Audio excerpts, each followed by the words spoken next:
بسم اللہ الرحمن الرحیم۔ امام علی علیہ السلام کی خدمت میں ایک شخص آ کے پوچھنے لگا،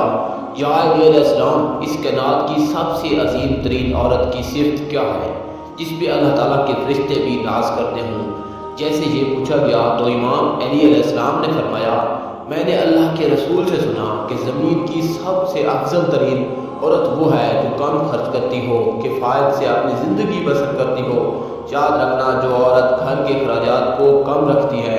فضول خرچ کرنے سے گریز کرتی ہے، تو اللہ کے فرشتے اس کے قدموں تلے اپنے پر بچھاتے رہتے ہیں، اور اللہ کا اس عورت سے وعدہ ہوتا ہے کہ روز محشر اسے جنت کے عظیم سے عظیم انعامات عطا کیے جائیں گے۔ اے شخص، عورت کی یہ ایک صفت اس کی جنت میں جانے کے لیے کافی ہے کہ وہ فضول خرچ کرنے سے گریز کرے